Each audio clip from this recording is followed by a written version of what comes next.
Ngjyrat e flamurit janë valëvitur me krenari sot edhe në shkollën e mesme të mjekësisë në Gostivar, ku mbajt organizimi tradicional në nder të 28 nëntorit. Në kuadër të programit festiv, u bë një udhëtim në kohë drejt së kaluarës, ndërsa çdo pikë që prezantohej ishte dedikim për ata që veten e sakrifikuan e që ne sot të gëzojmë të drejta themelore si popull. Programi u shpall i hapur me himnin kombëtar, i cili nuk është vetëm traditë e manifestimeve të mëdha kombëtare, por edhe melodia që mban lidhur bashk shqiptarët kudo që janë.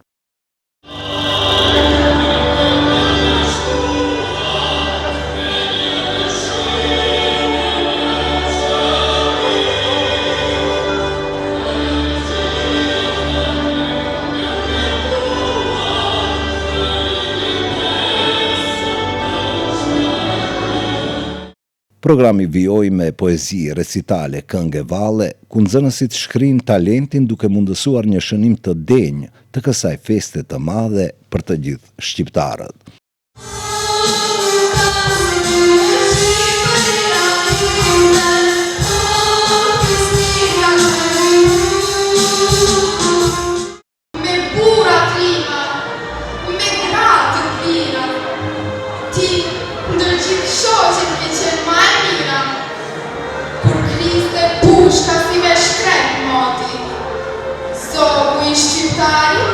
Gjithmonë Zoti.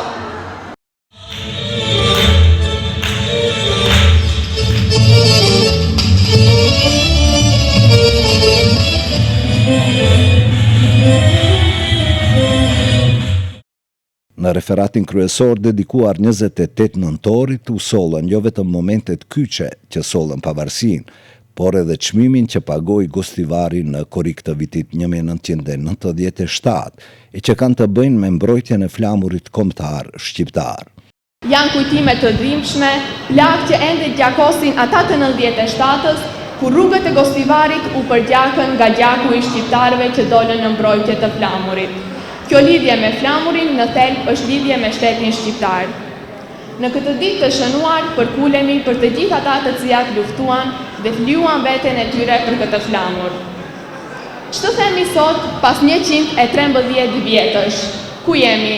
Çfarë kemi bërë? Në 113 vjetorin e shtetit të Shqipërisë kemi arsye të ndjehemi krenar, sepse mbijetuam, sepse ekzistojmë, sepse Shqipëria sot ka identitet, simbole dhe miq të shumt në botë. Ka alfabet, arsim dhe kulturë kombëtare. Ky manifestim i madh për nga rëndësia dhe cilësia organizative u ndoq nga afër nga nxënës e mësimdhënës. Me një fjalim përshëndetës para të pranishmive doli edhe drejtori i shkollës Jeton Sulejmani, i cili solli edhe momentet kryesore që e karakterizojnë nëntorin e krenarisë shqiptarëve. Ne sot krenohemi me këto shkronja të cilët i shkruajmë dhe me të cilët i lexojmë vargjet më të bukura, të cilët janë të shkruar nga adetarët tanë, të cilët me përkushtimin më të madh e formuan këtë alfabet në manastir në vitin 1908. Ne sot me shumë krenari festojmë edhe ditën e flamurit, apo ditën e 28 nëntorit, me të cilën po ashtu krenar me ato të cilët u mblodhën për të festuar apo për të pavarësuar një shtet në të cilin ishte aq shumë i uzurpuar nga të gjithë anët. Dhe ne sot këtë flamur e ngrejmë lart ashtu siç duhet dhe do ta ngrejmë gjithmonë derisa të jetë gjallë pombi jonë.